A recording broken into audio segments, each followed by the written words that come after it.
What is going on, guys? How you doing? Welcome back to the channel. Today I want to talk a little bit about how I was able to go from being an employee DJ to being a business owner and what it took to make that happen. Let's get into it.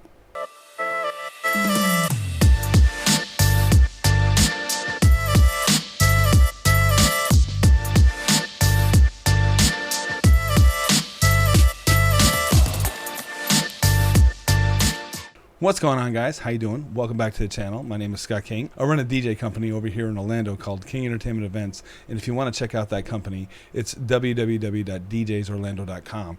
And I also have a coaching business. The website's right here, www.coachscottking.com, where I teach the mindset of how I was able to grow my business, six-figure growth for a few years, and I'm having consecutive growth every single year using NLP, hypnosis, and internet marketers, and what it took to make that happen. So let's go into a brief outline of how I was able to make that happen, right?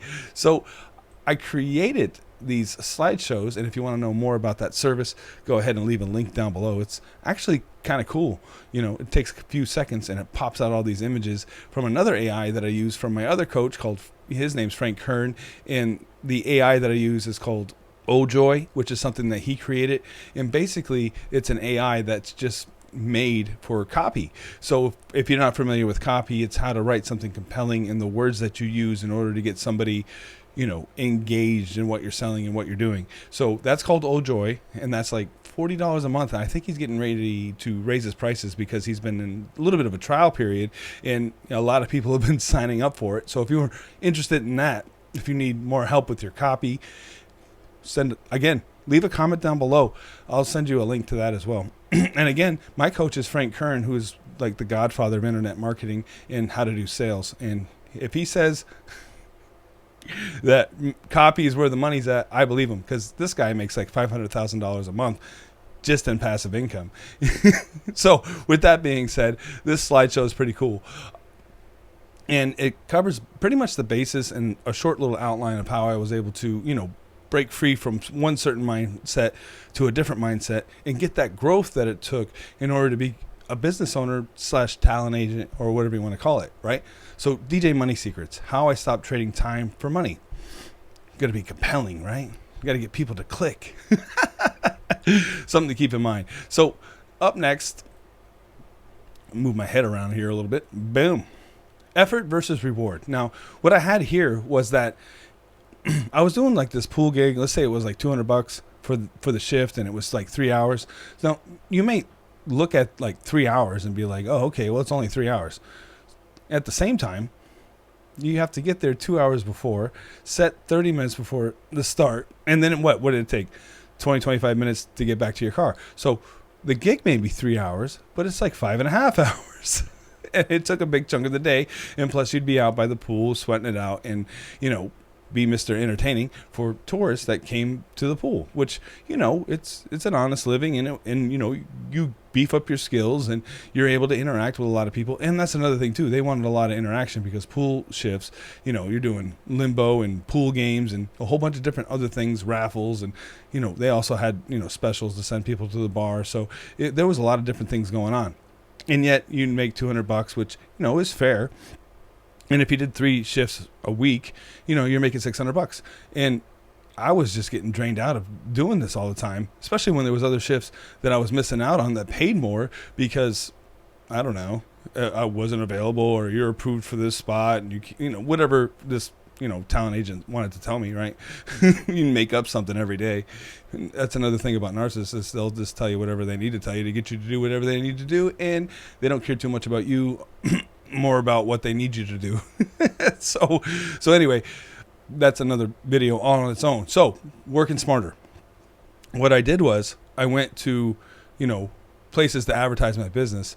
And once I started signing contracts, right, I'd had like a $200 deposit. So if I sent out a contract and made $200, I'm like, oh, great. Now I can stay in an air conditioned, office sending out contracts. And plus I had a few buddies of mine that would go out and do shows and stuff. And I could make more than the $600 just staying home. So me personally, I gravitated more towards marketing and sales versus being a DJ, because I've been a DJ since 1995. It was like, I don't mind working hard or earning my keep or anything like that.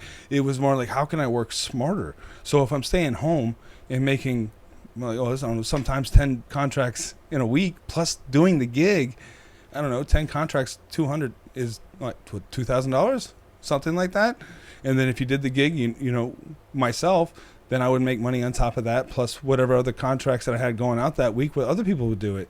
So just turned into, what can I do to work smarter than working harder? And it wasn't even like I was going after that pool contract. No, I created a lane all of my own by doing my own marketing and emailing and contracting system. Yes, there was some more expenses by advertising, but they pretty much outweighed by the profit that came in. So it just made more sense to do that. Right? Head over here now. Look at that.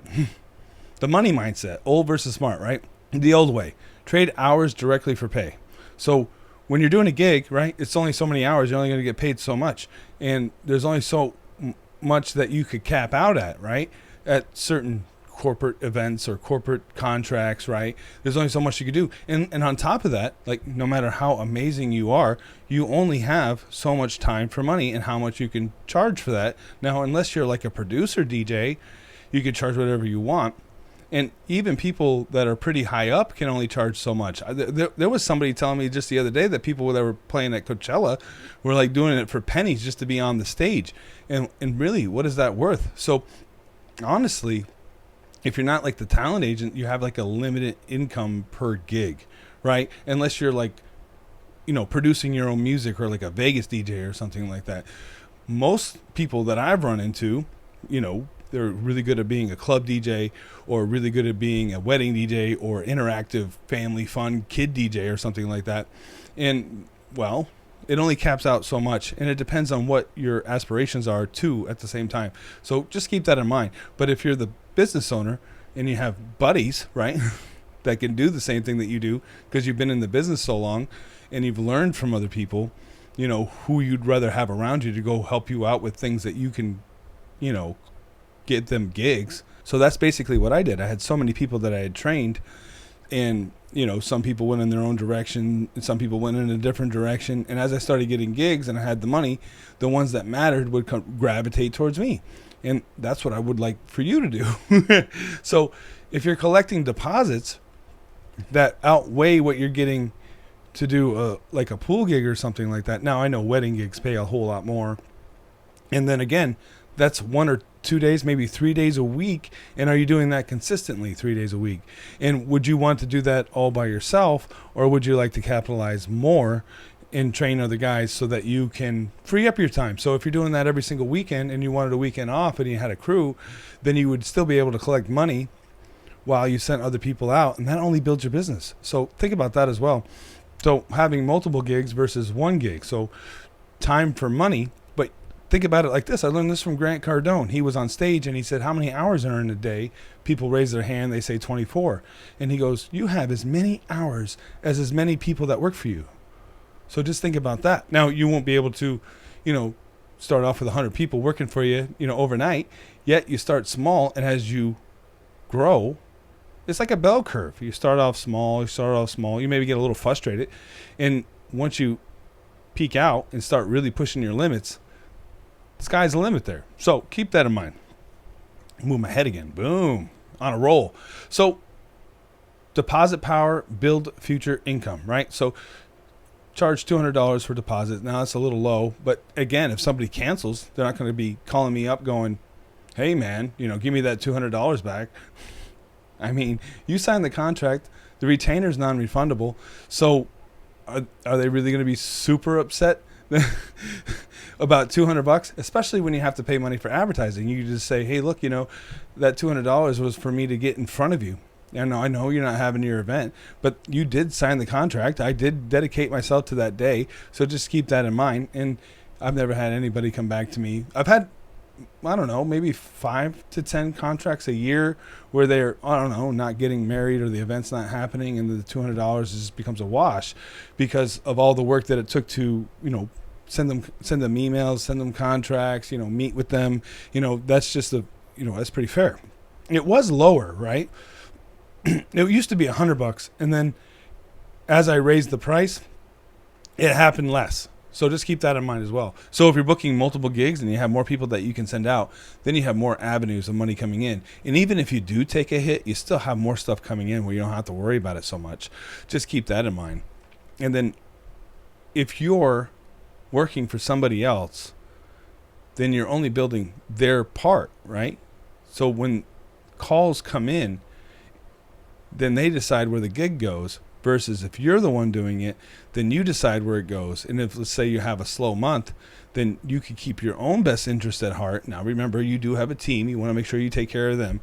Yet, everybody understands that it's an ebb and flow, right? You have busy seasons, you have slow seasons, and just, kind of keep that in mind where, hey, if you're the one supplying all the gigs, you'd be like, hey, look, I get you when I can. And at the same time, I need a little extra for this month. Yet you want to make sure that you have as many people around you. There's been times where I'll even put people on shows where I don't need them on shows. I just need to make sure they're eating. I like a healthy crew. And besides, there'll be other times where you'll need them and they'll do things for you just because you took care of them in slow times. And it's a give and take. So keep that in mind as well. Move my head again. Boom. So, the abundance mindset versus, scarcity mindset. When I was working for other talent agents, they would keep their secrets.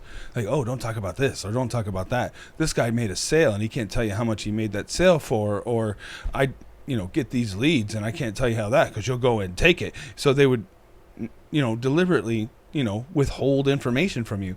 And the funny thing is, as much as they decided that they wanted to withhold information from you or from me to not go out on my own, that's what happened anyway. So if we were growing together, then we would still be copacetic.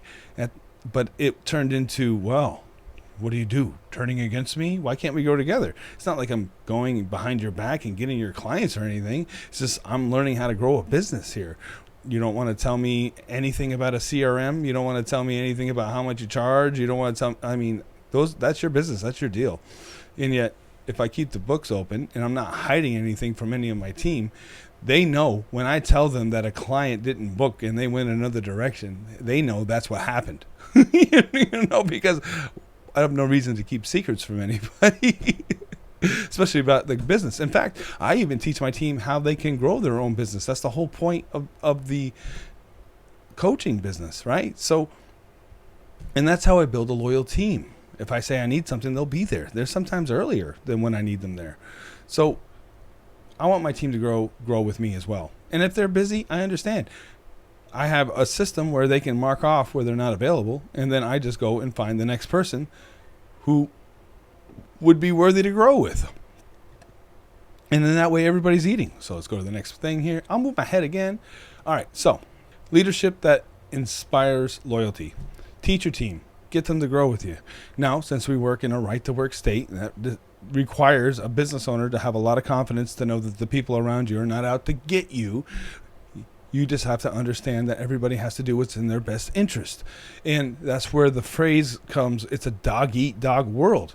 Yes, people will step on your face to get to the next level.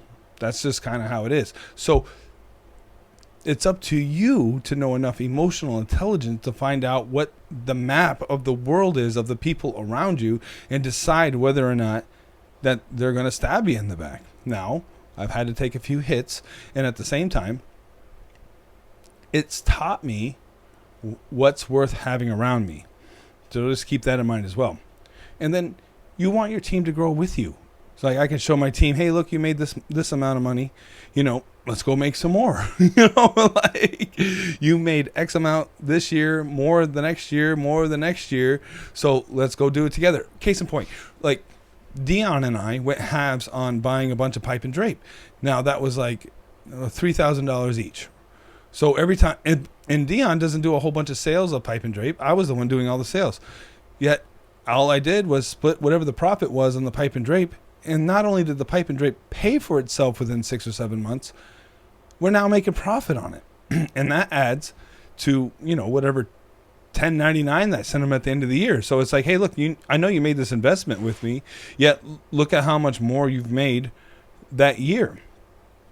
So just keep that in mind, right? So that helps build a commitment. If you go in on somebody, you expect them to go in on with you too. So just keep that in mind. All right, I'll move my head one more time. Boom. All right, so system mindsets, frameworks, and freedom. So when it comes to scaling and getting more money, right? Lead management, track prospects efficiently. So you got to have a little bit of a system to be able to keep track of your leads, your customers, and your employees. And also customer journey. What do you want them to do? Like if they go watch a video, what do you want them to do? You want them to book a call with you? Do you want them to reply to an email? Do you want them to set up a Zoom meeting? Have that trail already kind of like figured out what you want them to do. Now I actually have a blueprint, and if you guys want to know more about that, leave a comment down below or click one of the links, something like that. I don't know. And then team performance, monitor and improve results. So you want to kind of figure out where everybody's at, what they're doing, what their strong points are, what their weak points are, and then kind of place them where it makes sense. And then they'll be happy and you'll be happy. Trust me on that one. All right. And then, all right, here we go. Freedom through scalable systems. So automate with a CRM. You got to have your CRM down. You got to understand how that works. What happens when an email hits a certain workflow? What kind of, contracting system are you going to send out? And then on top of that, you want to make sure that you can take your standard operating procedures, your SOPs, and make them as simple as possible, because your goal would be to hire somebody, or even a virtual assistant, that can just get a piece of paper and be like, okay, I'm going to do these 10 things and just keep doing these 10 things. And that's great. I don't have to do those 10 things. I could go do something else, right? So make it as easy as possible. And, it takes a little bit of training in the beginning, but if it's real easy, then it'll be easy to train. And then, when it comes to efficiency, make sure you have good email responses, right? Copied responses, email templates, and good marketing emails. Again, if you need help with all those things, leave a comment. All right, so there you go. There's some insight on how I was able to become a DJ business owner versus just being an employee. And if you liked the video, make sure to hit thumbs up. Is that on? I don't know. Like, follow, subscribe, and I'll catch you on the next video. Thanks, guys.